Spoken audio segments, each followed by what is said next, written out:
All right. Hello, everybody. I have a very special guest here, Ashlee Vance. If you've seen on my Instagram recently, I posted a picture reading his book. I also posted a picture with me and Elon Musk. And so the book is titled Elon Musk, Tesla, SpaceX, and the Quest for a Fantastic Future. A lot of people say Elon Musk is one of the most important people alive on the planet. He's now just tied for the 100th richest man in the world, 33rd, I think, in the United States. But to me, what's better about Elon Musk personally is he's got what I call level 3 business. I mean, he's not selling sugar water or junk food. He's like selling something that's important. And you kind of, Ashlee, got the you're the first person to really get Elon Musk to agree to write a book with you, right? Yeah, that is right. A few people had tried along the way over the years, and Elon kind of fancied the idea of doing his own book there for a while. But yeah, I was the first one to, get him to do a whole bunch of interviews. So let's start. I always like to start with like the dessert first. Start with the best part. After spending all this time and having insider access to Elon Musk, what's the standout lesson that you learned for your own life to be, to do big things? Like, was there one just takeaway that kind of the arc that encompasses everything that you learned from him? I think so. I mean, obviously, there's a whole bunch of stuff, but the kind of biggest one that stood out for me, I guess, I guess it sounds kind of simple. I would say it really succinctly, just kind of as do the most you can with your life. But I guess what I mean by that is, we're all told to kind of set priorities or goals for ourselves and to really kind of work to achieve them. I guess until I had met someone like Elon, who really is kind of like a one of a kind, and is kind of, I'd say he's on a couple of different quests, and he's sort of decided he has to work as hard as he possibly can pretty much at all times to achieve those things. And so he's kind of like maximizing what he's after. He's narrowed down his goals, and then he's going after them with everything he's got. And just seeing that up close made me really rethink kind of how I was running my life. So it made me think really hard about exactly what my priorities are, and then to dedicate myself to them more fully. I don't think I would ever live my life kind of at the full extreme of Elon, but it pushed me in that direction. Yeah, he's pretty intense. I think he's the only guy alive that has started three companies, each worth at least $1 billion from scratch. So that's I saw a little talk. My friend had this little private talk that he gave a year ago, and Elon Musk, somebody asked him, would you do this again? And he said something to the effect of, I'd rather, put shards of glass in my eye than do exactly what I did. He said, I made 100 million plus selling PayPal, and then I invested all of it into SpaceX, Tesla, and Solar City, and I didn't have any money left. I was like borrowing rent money or living with my friend, So can you speak a little bit on this kind of struggle? Because a lot of people become entrepreneurs as super optimists, and then you look back on it and go, wow, that wasn't quite as easy. What's Elon Musk and your take on the struggle to be an entrepreneur? Yeah, again, just because he does sort of everything at these extreme levels, I mean, I think, his struggle it's got to be one of the most exceptional things. I mean, it's one of the bits that really drew me to want to write about him, was that he's got this amazing life story on top of all the business stuff. But, like as a kid, he had a pretty rough childhood. I mean, he was like a loner. He didn't get along very well with his dad. He got beat up at school, and so he kind of runs away from home when he's 17 with like $100 in his pocket, and that kind of started his whole personal struggle. He like backpacks around Canada, puts himself through school, ends up going to Silicon Valley, and then kind of decides to outwork everyone. He founds this company Zip2 and then PayPal, and gets kicked out of them. He's the largest shareholder and the boss, and he gets kicked out of both of them, mostly because he just couldn't get along with people. He's a little bit like Steve Jobs. Yeah, and then, and he really was kind of like learning on the job, and he had to sort of to fix things in his personality. So he's going through the whole struggle of building a company from scratch, and then at the same time he's going through the struggle of how do I make my personality, which is this very big, forceful, intense personality, sort of fit in with other people. How do I kind of become a leader of people? And so you see him having to learn that in these like really difficult circumstances. I mean, the good thing for him was that his companies kept doing well, and he made a lot of money. And then to the point that you were talking about in his story, I mean, like in 2008, his entire life collapses on a scale that like I don't think most people will ever experience. He's got Tesla and SpaceX are both basically bankrupt, and then he's getting a divorce, and his ex-wife is blogging about the divorce in the press. And so, if you're looking for like examples, I mean, the way he basically survived that is that he just stayed super rational during all that as best as he could. I mean, he would just make these very practical decisions about kind of what can I do today to keep these companies alive, and he just kept buying himself more time doing that, and it paid off in the end. Yeah. Well, we could talk a lot about this struggle thing, but it kind of leads me to this next. When I think of Elon Musk, I think of a contradiction, because for the most part, there's that Confucius saying, the man who chases two rabbits catches none.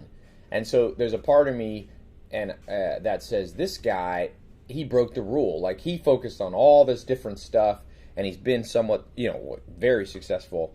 But then there's another part of me that goes, really, I can't remember if I read it in your book or if I read it just in an article where he said this is all part of one master plan that he's had, and the companies are related. SpaceX, Tesla, and Solar City are obviously related to human survival. We got to survive by having alternate forms of energy. We have to survive maybe by having alternate forms of living not on planet Earth. So do you think, how do you see that, like, how does he stay focused yet do these different things and juggle these different things? A little bit like Richard Branson at Virgin. It is tricky. Yeah, so the last chapter of my book is like the unified field theory of Elon Musk. Yes. And so it goes into kind of how the companies fit in technologically together, how they fit in sort of philosophically, how they sort of like help him in these very practical ways, kind of politically and monetarily and all that. So I do think there's all this overlap. I think ultimately SpaceX is his baby, and this idea of starting a colony on Mars is like his life's purpose. I think if he had to like pick one company and pick one thing that he could do, that is what it is. As it happens, he got into electric cars because he did care about that stuff too, and he did care about solar, and so these things kind of fall in his lap, and then in this very Elon way, he goes at them full force as well. I think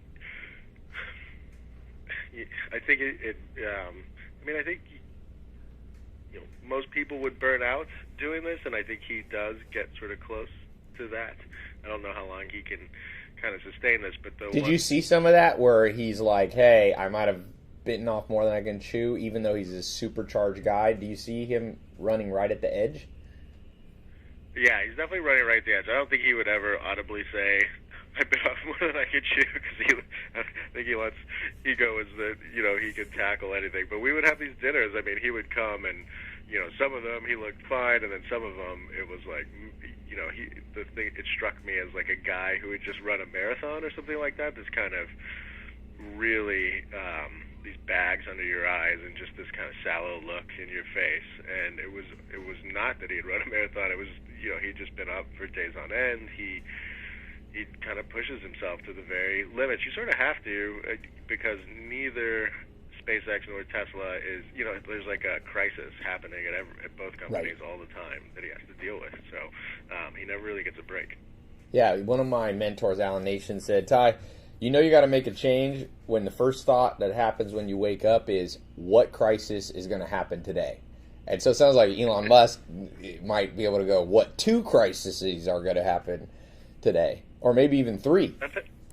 Yeah, I mean, that's how he operates. There's people at, like Gwynne Shotwell, she's the president of SpaceX, and she's amazing, and she runs, like, the day-to-day operations of the company and sort of keeps it humming along. But Elon's a guy. I mean, that is his job. He figures out whatever is the biggest crisis at either company, and that's like where he puts his attention. And not like he just fixes it all himself, but he goes to the person at the company who's dealing with the messed up door or the part of the rocket software that's broken, and he's like standing there right with that guy saying, you know, what do you need in terms of money or people to fix this? And he stays there for, if it takes like a day to fix it, if it takes a month, Elon's right over your shoulder working on it with you for better or worse. What do you think? You know, there's so many things that Elon Musk personifies that people want to have in their own life. I think one of them is not being a procrastinator and getting what you want. Like if you have a goal, I read about 75% of people at one point or another in their life will dream of starting something. Like they'll have an idea for an invention, a patent, they'll have an idea for a business. But we know that the amount of people that actually try is much lower than 75%, and the amount of people that actually succeed is even lower. So it comes down at some level at the beginning to motivation to get off your butt and actually do stuff. What do you think is the key to Elon Musk's motivation, you know? Yeah, he's a tricky one because it seems to come from a weird place. I mean, he has this, you know, like when he talks about, I want to start a colony on Mars because the human species may face some sort of threat that we don't know about, and it just makes sense to have a backup plan. Like, I think other people, okay, half the people think that's crazy, half the people are like, okay, I can kind of see that. For Interstellar. him, feels that on like this. What's that? It's like the movie Interstellar that just came out last year. Well, yeah, totally. And then, I mean, like he feels this on this deep emotional level. I mean, that's when like he would get tears in his eyes when he was talking to me, and so like as far as his motivation goes, you know, it comes from this weird place of like, I mean, you know, it's basically I have to do this for the human species, and so I do think some people think this is nuts, and then for some people it kind of works. I mean, it's been cool to see on Twitter people who have read the book have totally come away and been just like you said. It's like I want to get off my butt and go do something, and I do think when you sort of see the example of what Elon did, I mean, it's kind of amazing, but it's also all he did was just like sit down and decide to do something, and he's done that 4 or 5 times, you know, and that's all it took. So you think it's come from him specifically? It comes from kind of an emotional place of I want to help humanity, help myself. That's his prime, as opposed to, let's say, Stephen Schwartzman at Blackstone. I was just reading about, or Warren Buffett, Charlie Munger. These guys are very focused. Like, I want to be rich. That was kind of their motivator. You think Elon's comes much more from a kind of savior complex, or not complex, but that mentality? I do. I mean, I think he totally enjoys being rich, and like as he's got richer, it's made kind of all the stuff that he's going after easier, and he has like a big ego. I mean, he loves being the celebrity CEO and all that stuff, but I mean, I honestly, and this does not come from any sort of fanboy anything, I mean, I just, having spent enough time with him and his family and his friends and his employees, I mean, I just think it's very authentically, he's after this bigger picture stuff, and he's either had to make money along the way to make that happen, or he's kind of stumbled into money as a result of pursuing this bigger goal. I think like at the very beginning when he did Zip2, which was like this .com startup around 1994, I mean, that was a pretty conscious decision with his brother that like the internet was happening, we need to do something to capitalize on it. It wasn't totally kind of, we just need to get rich. It was like, this is where the action is, let's get involved and see what happens. But, you know, since then, I think he's been kind of driven by something well beyond money. Yeah, I have a system, that a personality kind of psychometric test that I'm working on kind of trademarking, and I call it the PACE system. So PASE, and they're the 4 dominant kind of drivers in personality types. So P stands for practical, A action, S social, and E emotional. So my take, you know, and I've been with Elon in person, that he is either an EA dominant person. I think he's an EAPS, which is emotional first. That's his driver, and you kind of confirmed it. My hunches after, you know, being around him in person. A is second. He likes to take action. Third, P, practical. He knows how to raise capital and do the day-to-day. And then S maybe is his weakest. He's a little bit, I would say you could tell he didn't grow up the most popular kid in high school. He's a little bit eccentric / nerdy even now. Yeah, that's true. Yeah. I mean, I think the way you ranked him sounds pretty fair to me, and it is true. I mean, he's not, even though he's gotten better at giving presentations and all those things, I mean, he's not like the easiest guy to just like have a beer with. Right, exactly. Yeah. Now, let's talk about, interesting motivation. Another thing I wanted to talk about that's just a practical tip for entrepreneurs. I'm an entrepreneur. A lot of entrepreneurs will be listening to this. Peter Drucker speaks of the 8 objectives of every good business, marketing, innovation, human resources, physical objectives for your products. You've got social responsibility, all these profit requirements. But the one that Elon Musk, in some ways, has really excelled at is the capital objective, being able to raise capital. So I think he raised $2 billion not too long ago in bonds for Tesla. He's raised money at various stages for his business. What do you think is the secret to success in specifically around raising money? So if somebody's watching and they're trying to raise $500,000 for a business, or $100,000 or $10 million, what are the things you took away from learning from Elon? Elon's like a little bit of a tricky example because in some of the stuff like Tesla, he had made his own money, and none of the VCs wanted to invest in Tesla at all. And pretty much like the reason Elon became the first major investor in Tesla was because he was the only guy willing to put in money. Right. In that sense, he was the capital.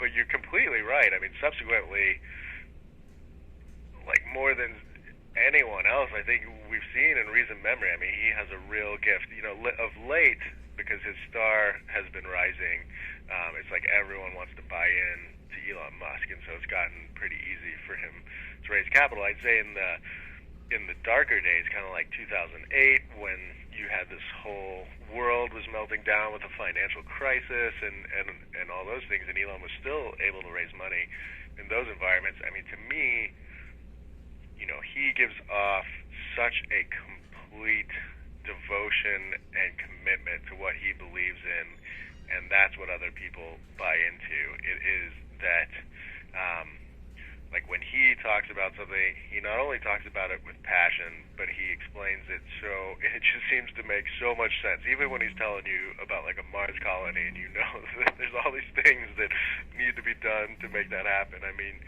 you kind of buy into it, and then he also gives off this impression of, I will die to make this happen, like this total commitment of himself to back it up. And so, I think the investors were always buying into him more than the ideas of the companies back in those really tough times. Yeah, there's 2 books. I've got this book club, which your book has made it into the book club. I kind of rank the best books I think out there, and there's 2 books. One's by a former, I think he's dead now, Harvard professor Solomon, and it's How to Write a Good Business Plan. And then the other book is one of my favorites it's the autobiography of Sam Walton, who started Walmart, became basically the wealthiest man of our time. And both of those books confirm what you just said. Solomon says, in general, and good investors are investing in you. So they are investing in who you are, what you know, and who you know. And then Sam Walton says that he gave 10 commandments to building a business, and he made $160 billion.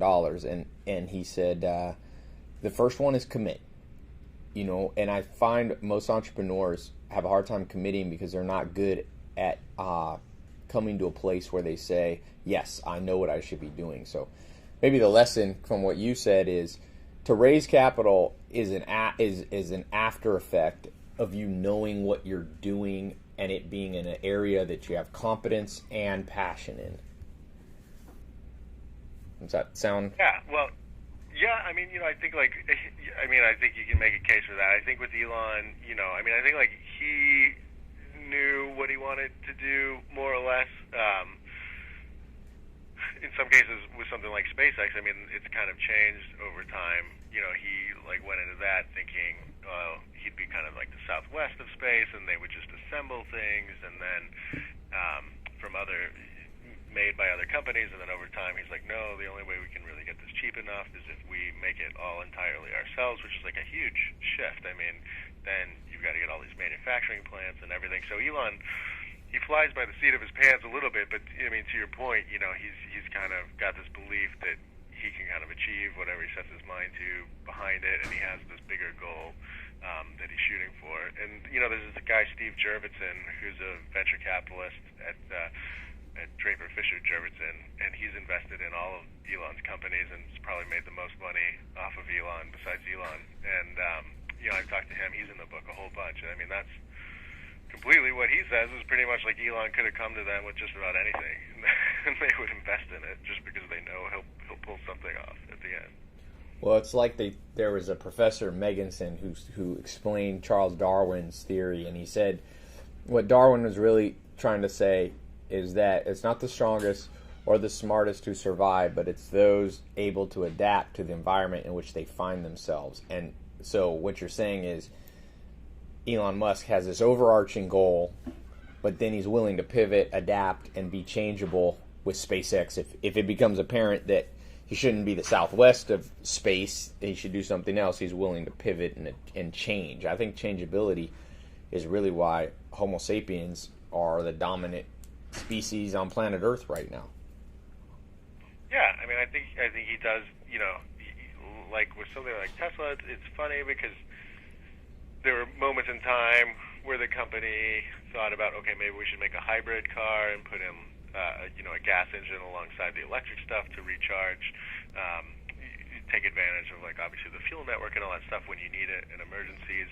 And then Elon and the head of technology, J.B. Strobel, sat down and like, no, you know, look, I mean, if we do that, we do a compromise. What we have to do is stick with our guns and this idea that we're going to make the best all-electric car from the ground up. So they had kind of this guiding principle that they never were willing to waver from. But you know, bringing that to fruition required, I don't know if it's pivot is the right word, but yeah, lots of different thinking around how to solve problems and being flexible and figuring out how to make money off this thing. Now let's go here to a subject that's interesting to me whenever I meet these powerful people or interact. You know, what's the dark side that you're like, my lesson from these dark sides of Elon Musk is I don't ever want to have this in my life, even if I could be a billionaire. They're just something I don't want. What'd you learn there? Not necessarily trying to throw Elon under the bus, but just, you know, your take on. There's always, Abraham Lincoln said, I learn from everybody I meet, but sometimes it's what not to do, right? It's not always what to do. Yeah. No, I mean, I think there's plenty of those kind of things. I mean, one we alluded to a little bit was, I mean, I just don't think I would live my life like he does. I'm in awe of all the stuff he achieved, and I'm glad that there's somebody out there who's kind of willing to do that. I wouldn't be able to spend as much time as he does at the office at the expense of like my family and a social life and all of that. I mean, I think there's a kind of happier medium. I mean, maybe you have to be like that to accomplish everything he has by 44. I don't know. How many hours is he spending at the office? Well, you know, he literally works 7 days a week because he's running two companies at the same time. And, I mean, he's basically kind of like married to the office. It depends how you want to argue it, but, I mean, there's easily days when he's there 18 or 20 hours at the office. Yeah. And, you know, there's a funny part in the book where he had just gotten divorced, and he's like, I got to start dating again. And then he looks at me and goes, how much time do you think a woman requires a week? He's like, do you think 10 hours would be enough? You know? He's calculating it mathematically. Yeah. And then, you know, the other thing that you see in the book quite a fair bit is how hard he is on employees. I mean, he expects them to work just about as much as he does. He expects them to be, if not perfect working their tail off and then definitely being exceptional quite often. And if they're not, he lets them know about it in no uncertain terms. He's been known to really kind of humiliate people in meetings, and I'm just not wired that way to begin with, and then it also seemed to be something that Elon has learned over time, that when he kind of demoralizes people, they don't come back. Some of them don't come back from that, and they sort of like lose their morale, and so he's tried to curb that a little bit. But I find all that was kind of a little bit sad. There's people who've worked for him for 10 or 12 years, seen him almost every day, and I don't think either of them would consider each other friends. It's still kind of this business relationship, and so I don't think things have to be that way. Yeah. Well, it's like there's a certain drive that it takes to, like you said, by 44 have skyrocketed, and the old rule of physics that for every action there's an opposite and equal reaction. It becomes the ultimate balancing act to go, okay, I'm going to make the Southwest Airlines of space to Mars, and I'm going to have a perfectly normal dating life. If you can pull that off, you're truly the greatest genius of all time. So almost always you find, my friend, her dad was telling me that Albert Einstein used to show up at his farm when he was growing up to buy kind of like a farmer's market. And he said, my early memories of Albert Einstein are I would go up to him as a little kid and he would give me a hug or whatever, and he smelled horrible.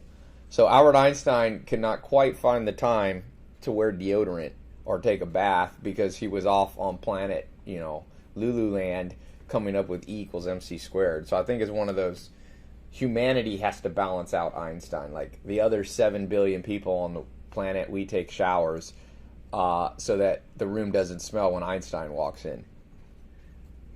Yeah, I mean, for me, it's like one of the big questions in the book is where is that balance? Does there need to be a balance or not? I don't think it's anything that I came to a real clear conclusion on, except to what you said. I mean, I think if Elon was trying to live some sort of normal life, there's no way he would have achieved everything he has.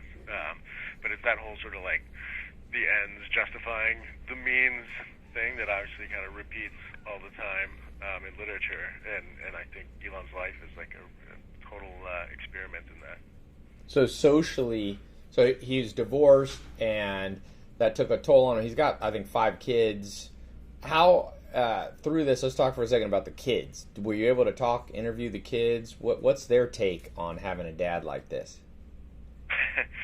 I tried to leave them out of it, okay. And I sort of did that consciously. I know they split time between him and Elon's first wife, and I talked to his ex-wife about it quite a bit, and to Elon about it quite a bit. I mean, his ex-wife kind of felt like everyone feels like Elon's like a good dad, and when he's with them, he's a really good dad. But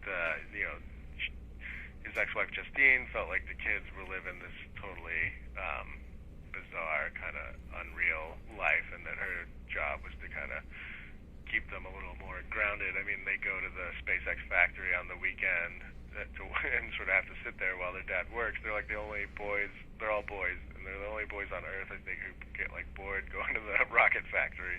And that's so funny. then Elon would tell me, we were having dinner one time. He's like, I just got back from Monaco with the boys. We were watching the F1 races with the prince and princess and all this stuff. And so, they live a pretty exceptional, kind of strange life. And then Elon, he did suffer so much as a kid and sort of sees that as giving him this resolve later in life. And so I remember we were having one dinner, and he's like, what am I supposed to do? Am I supposed to... I think about this all the time. Should I make life miserable on them? How do you do that sort of consciously, or do they just get the benefit from sort of from this lifestyle? So it's something they think about a lot. Yeah, if you talk about the ultimate juggling act, if you can pull off starting $3 billion companies from scratch, healthy marriage, or good dating life, and amazing kids, we might have to give this guy a Nobel Prize or something like that. Do you think that? Right. his intellect. How my experience with high level people is it almost always. There's an interesting book out, New York Times bestseller. I think it's called Willpower, and it starts by saying, if you correlate success with factors that people have, is it because you're tall? Is it because where you're born? Is it good looking? Is it intelligence? Is it being born into a rich family? They found two factors most important or most predictive of your success. One is just raw intellect, and number two is willpower. So willpower is obviously an all-encompassing word. So maybe we can break those down. Elon Musk, what was your impression of his intellect, just raw computing power? Yeah, I mean, there's no question in my mind, that he's exceptionally gifted. As a kid, he was just this unbelievably precocious reader who was able to recall facts of what he'd read, in an almost kind of disturbing way to the other kids around him. It was kind of funny because he disturbing? Didn't do that well. What's that in a disturbing way? Well, sort of like a know-it-all kind of. Right. I remember his mom was saying they were like sitting at the dinner table one day, and his sister said something about how far the moon was away from the Earth, and Elon was like, "No, that's wrong," and he recited it to the exact foot, a number of feet that the moon was from the Earth. He was always sort of doing this know-it-all thing to the kids around him. But it was funny because, like, in school, he didn't do like poorly, but he didn't do that well. Everyone I interviewed from his grade school days was like he was like the least exceptional boy. And then Elon sort of chalks that up to he just didn't really kind of put in the effort, and I think that's probably true because then by the time college rolls around, he goes to Queens in Canada and then UPenn, and then he starts being the top of the class and kind of blowing everyone away. And then today, I mean, he does astrophysics stuff in his head, and he knows a lot about a lot of stuff. He's very smart. Yeah, one thing that I heard him say, somebody asked, how'd you learn how to run a space company? You didn't go to school for that. And he said, I read a lot. And I'm a big proponent of books. What did you talk at all with him on or see his reading appetite for books and knowledge? His reading appetite is like off the charts. I mean, he, like when he was a kid, he read through everything he was interested in at the local library, and then he would do the same thing at the bookstore. I mean, his brother said, he would read 1 or 2 books a day growing up. It's probably the thing he's like most famous for growing up, and that most people commented on. He would like go over for dinner at somebody's house, or their family would, and all the kids would run off and play, and Elon would always go find the owner of the house's library and just sit down on the floor and start reading. Well, that's what I tell people. I tell them, I did a TEDx talk, and it's about why I read a book a day. And I always tell people, in my research, almost every person, very, very few exceptions, that does big things, read. Because reading cuts the learning curve. Because, as Warren Buffett says, humans only learn from mistakes, but they don't have to be yours. So a book is a way to absorb other people's mistakes, and the reward for it is at 44, like Elon Musk, you can have done what most people wouldn't do in 4,000 years of life. So it's this learning curve cut. So that's interesting. Books. I'm glad always to hear my pet theories get confirmed by other people. So thank you for that. We didn't pre-rehearse that. Next thing. So he's got the intellect, and we alluded to this a little bit earlier, but willpower. This is still, we talk about his motivation being this wanting to save the world. Did you see like this raw, almost scary ability to just focus down and say, I will get this done? You said maybe he was willing to die for something. Can you speak on like just this raw, procrastinating, crushing willpower? Yeah, well, I mean, that's, that may be his greatest strength. I mean, it is sort of like an amalgam of all these things you're talking about, where you have to have the intellect, and you got to be able to do some marketing, and you got to be able to raise money. But, I mean, without Elon's willpower, none of these companies would be around today, because all of them had these moments where they were basically on death's door, and it was only kind of Elon's belief and willingness to just keep going that they are still around today. And I think it was also people kind of seeing what Elon was willing to do that set this like example for them to follow. I mean, like in 2008 during Tesla's really, really dark times, you've got Elon who's just there nonstop. He'll come in on the weekends and he puts a desk right in the middle of the factory floor and never says anything to anyone. I mean, the message is really clear. Like, you should be here on the weekends. The suppliers that the company deals with, who are never used to dealing with people on the weekends, start getting calls directly from Elon, and now they know they have to work on the weekends too. and I mean, it's really, whatever crisis is happening, he does something kind of like that to deal with it and pulls them through. I mean, to me, I've met a lot of smart people, so Elon's smart. There's a lot of really smart people. To me, his willpower was what set him apart from anyone else I've ever met. Yeah, I think I heard Elon Musk say, if you work 100 hours a week when everybody else works 40 hours a week, you'll accomplish in 3 months what takes most people a year or whatever. And I think that that's hard math to argue. It's basically true, as long as you can be productive at 100 hours, What about? Yeah, I think. Oh, go ahead. I think most people would. I think most people would sort of have trouble to keep going. He's oddly, he has like the stamina to sort of back it up, and so that's been a real gift for him. Do you think he sleeps on average how many hours?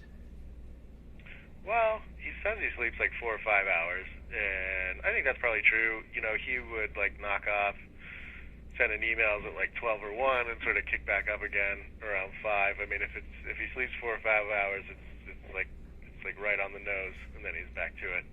No naps?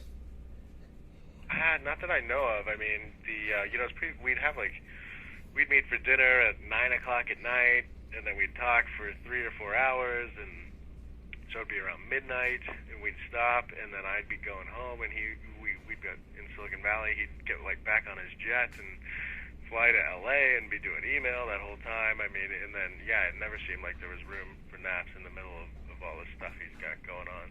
So when you got access. By the way, if you're chiming in here, Elon Musk, I'm the book Tesla, SpaceX, and the Quest for a Fantastic Future by Ashlee Vance. Amazing book here with Ashlee Vance. And so, how many hours did you end up spending with him in person to pull this book off? It was like, we had sort of like 30 hours of just face-to-face interviews, and then I would do stuff like going to Tesla and walking around the design studio with him and hanging out at the SpaceX factory. We went to like movie premieres and things like that. And so, it's quite a bit of time. I mean, some of the interviews would be like 3, 4, 5 hours long, and I was just, I was just like thrilled to sort of get that chance. What about diet and exercise? What'd you see that he does? What does he eat? What'd you say? He's not his strong suits really. He's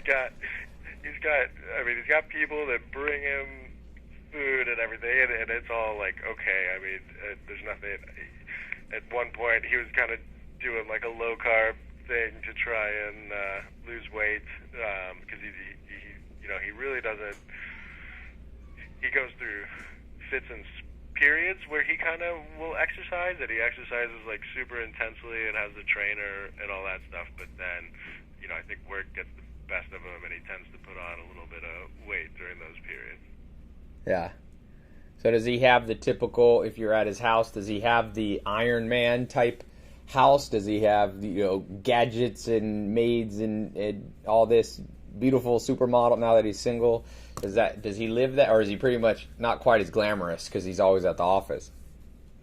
It is pretty glamorous. He's got like a mansion in Bel Air, and I mean, the stuff that he is most into is video games, and he has people that build him sort of custom video game machines that have to be water cooled and all that stuff, and he's put in like the highest speed internet into his video game room and everything. I mean, that's where he invests a fair bit of money. I would say that's like his biggest hobby. Video games. So video games, he's got that. He's got mansions. He's got the jets. He's got, obviously, when I was with him, he had a Tesla, which was no surprise. And you were talking about, what about social life in terms of, is he living the not the Hugh Hefner, but the, kind of, what's Robert Downey Jr., Tony Stark kind of Iron Man social life? He does a little bit of that. He's definitely different than the other tech CEOs. I mean, most of those guys kind of hang out up in Silicon Valley, and then Elon definitely prefers like the Hollywood lifestyle. I mean, he genuinely has people in the movie industry who are his good friends. Jon Favreau, who directs the Iron Man stuff. I mean, I see him at Tesla events hanging out with like Elon's family and everything. And then, Elon doesn't take a lot of time off, but then I always notice he's at the Super Bowl or the Kentucky Derby or the big fight. I mean, he kind of likes to be where the action is. And he's definitely not Robert Downey Jr., super charismatic, women falling off his arm kind of thing, because he's just not that. He can be charming in his way, but he's not that like total smooth operator kind of guy. But he definitely likes to be, like at the Hollywood parties and things like that. Yeah. All right. As we kind of wrap up here, a few things. I kind of had a list for you. We're making good progress here. Mentors. I'm a big believer. Mentors made all the difference in my life in cutting this learning curve. Books obviously can be mentors, but at some level, having in-person mentors. Who do you think Elon would count as his mentors? People have asked me this, and I don't think there's a super satisfying answer. His grandfather on his mother's side was this amazing character who went on constant adventures across Africa, did all these very daring things, and I think there's like a little bit of that in him. And then Elon was raised to a large degree by his grandmother on his father's side, and she had kind of survived World War II and would tell him these stories about like all the hardships that her family went through and how they got through without any money and things like that. And I know for a fact that he always looked up to her and took a lot away from those lessons, because he would recount them all the time. But then, like when you asked him for sort of like a specific person that he was kind of modeling himself after or taking inspiration from, I mean, he really never pulled out a very clear example along those lines. I found that pretty interesting. I think it's probably, for most people it ends up, when I was 16, I tried to find one person with all the answers, and you end up with really an amalgamation of people. I'm sure, he was business partners with Peter Thiel, who's gone on to big success on his own. These people, like the big investors, you think they have influence in terms of, giving him insight in things maybe that weren't his strength? I think so. I think he had a bunch of internships. Like there was one in particular at a bank, and there was a guy there who really took him under his wing and gave Elon a chance. Elon had sort of called him out of the blue and was like this kid, 18, 19, and he's like, yeah, come in, work for me. And then he saw how smart Elon was and was really letting him do pretty advanced things at the bank. And it's actually there where Elon starts to get some of these ideas for PayPal and the company before it was called X.com. And so that guy was kind of like a mentor. I mean, Elon, you see figures like that pop up. The ones that he worked with, the investors and Peter Thiel, I mean, I think they taught Elon that he had to kind of temper his the full forcefulness of his personality a bit if he was going to be a good leader of people. Right. You must be able to win friends and influence people. So, yeah. Best story. It could be a story out of rising from the ashes in dark times. It could be a funny story, maybe even a story that you didn't put in the book. What's your favorite story as we kind of close here? I mean, the favorite long story in the book is kind of how SpaceX comes to be, and you have it's this incredible tale of 300 or 400 really young, smart engineers who the company was basically birthed on this island called Kwajalein in the Pacific, which they were kind of exiled to because no one else would let them launch rockets from their launch pads. And is that a real country they found that had sovereign rights or something? It's an island. It's part of the Marshall Islands, and the U.S. has used it for years to test our missiles. We can sort of like blow them up out there and let them fall into the ocean. And so there was like a military presence there, and they said, okay, SpaceX, you can come fly. And so you've got these guys that live there for 2 years, and they've never really built a rocket from scratch before. And then you've got this guy in Elon who's flying out there on his jet and coming by to check everything out, and just all the adventures they went on. It was kind of like Gilligan's Island of space, of rocketry, and they would send up the rockets and they would blow up over their head and come crashing back down to Earth. They had to build their own like dormitories and plumbing and all this stuff. So just a real adventure. And then eventually they succeed, and it's this amazing moment. And it's basically like Elon's last dollar is the rocket that succeeds, and then NASA ends up having faith in the company after that and gives them a bunch of money, and it's been this huge success story ever since. So I don't know. I think I can only get into a little bit of it here, but I mean that grand tale of how SpaceX came to be is kind of my favorite. Yeah, it's like it's one of those triumphs of creativity meets willpower meets a little good luck. You can get those three together, you have a recipe for success. So last question, then we'll close up here. If you had one thing to say, and it's just similar to the first question I asked you, but one like super practical thing, it can be as practical as eat broccoli. The super practical takeaway you learned from spending in-person time with Elon on his jet, in person at Hollywood premieres, from writing this book, what is that ultimate, just practical, do this and you're going to live a better life. You're going to find the good life a little bit quicker, a little bit higher quality. I guess the one thing that I took away, that I've tried to employ practically is, and it is simple, I mean, it's something you hear all the time, but anyway, this is what I took away, is don't take no for an answer and believe in yourself, and I mean, I think that's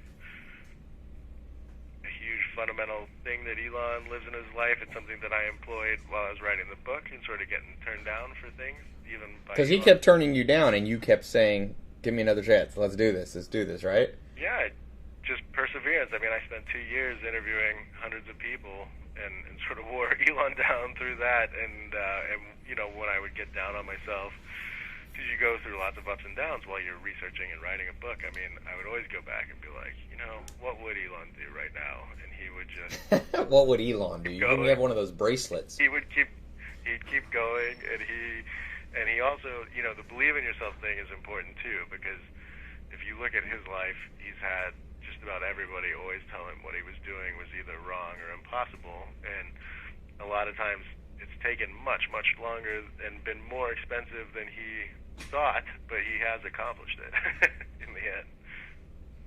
Okay, one quick thing, bonus question, because I remember a bonus question I must get your opinion on here for my own sanity. The balance between focus and doing lots of stuff. What's the takeaway? Is it possible? Is it a mistake? Is it a flaw and he's just so good he can do it? Because most entrepreneurs, all of us, we get a little distracted, do a little bit too much. Do you think there is a way to pull off this multiple stuff, or do you think at the end of the day SpaceX is the main one and he really wishes he could just focus on one thing? No, I mean, I came away thinking focus is important. I think even though he's running two companies at one time, he's very focused on them in the particular moment. I think if he had his druthers, if he could, he would just do SpaceX, and I think it does tear him apart that he has to spend so much energy on two things. But I think being like totally scattered is a mistake, and that even from the outside it looks like he's doing all these things at once, which he is on a meta level, on closer down, he is dead set focused on particular problems at any given time. So, and you said 2 companies. You mean 3? Because is he pretty involved in Solar City, or not quite as much there? Definitely not as much. He's chairman, and his cousins run it, and he helped come up with the idea for it. But he's not. It's not at all sort of this like day-to-day struggle like it is with Tesla and SpaceX. I mean, he's much less involved with Solar City. Awesome. Well, Ashlee, thanks so much. Everybody listening, it's a definite recommendation from me without any hesitation. And you have here on the back of the book Richard Branson recommending the book. That's a pretty good recommendation. You've got Craig Venter, so you got a pretty good endorsement. So I have a hard copy of the book. Now if you go on Amazon, a lot of times you can get a hard copy for not too much more. And check out the book. It's called Elon Musk, Tesla, SpaceX, and the Quest for a Fantastic Future. Ashlee, this was awesome, and I appreciate you taking the time. Thanks so much for having me. It was a lot of fun. I appreciate it. Awesome. All right. Talk soon. Really difficult circumstances. I mean, the good thing for him was that his companies kept doing well, and he made a lot of money. And then, to the point that you were talking about in his story, I mean, like in 2008, his entire life collapses on a scale that, like, I don't think most people will ever experience. He's got Tesla and SpaceX are both basically bankrupt, and then he's getting a divorce, and his ex-wife is blogging about the divorce in the press. And so, if you're looking for like examples, I mean, the way he basically survived that is that he just stayed super rational during all that as best as he could. I mean, he would just make these very practical decisions about kind of what can I do today to keep these companies alive, and he just kept buying himself more time doing that, and it paid off in the end. Yeah. Well, we could talk a lot about this struggle thing, but it kind of leads me to this next. When I think of Elon Musk, I think of a contradiction, because for the most part, there's that Confucius saying, the man who chases 2 rabbits catches none. And so there's a part of me that says, this guy, he broke the rule. Like, he focused on all this different stuff, and he's been... Priorities are, and then to, dedicate myself to them more fully. I don't think I would ever live my life kind of at the full extreme of Elon, but it pushed me in that direction. Yeah, he's pretty intense. I think he's the only guy alive that has started 3 companies, each worth at least $1 billion from scratch. So that's I saw a little talk. My friend had this little private talk that he gave a year ago, and Elon Musk, somebody asked him, would you do this again? And he said something to the effect of, I'd rather, put shards of glass in my eye than do exactly what I did. He said, I made $100 million plus selling PayPal, and then I invested all of it into SpaceX, Tesla, and Solar City, and I didn't have any money left. I was like borrowing rent money or living with my friend, So, can you speak a little bit on this kind of struggle? Because a lot of people become entrepreneurs as super optimists, and then you look back on it and go, wow, that wasn't quite as easy. What's Elon Musk and your take on the struggle to be an entrepreneur? Yeah, again, just because he does sort of everything at these extreme levels, I mean, I think, his struggle it's got to be one of the most exceptional things. I mean, it's one of the bits that really drew me to want to write about him was that he's got this amazing life story on top of all the business stuff. But, like as a kid, he had a pretty rough childhood. I mean, he was like a loner. He didn't get along very well with his dad. He got beat up at school, and so he kind of runs away from home when he's 17 with like $100 in his pocket, and that kind of started his whole personal struggle. He like backpacks around Canada, puts himself through school, ends up going to Silicon Valley, and then kind of decides to outwork everyone. He founds this company Zip2 and then PayPal and gets kicked out of them. He's the largest shareholder and the boss, and he gets kicked out of both of them, mostly because he just couldn't get along with people. He's a little bit like Steve Jobs.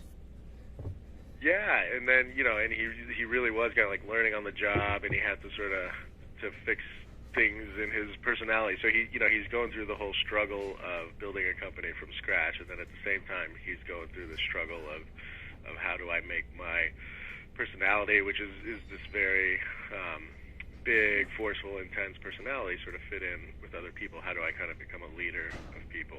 And so, you know, you see him having to learn that in these like real standout lesson that you learned for your own life to be, you know, to do big things.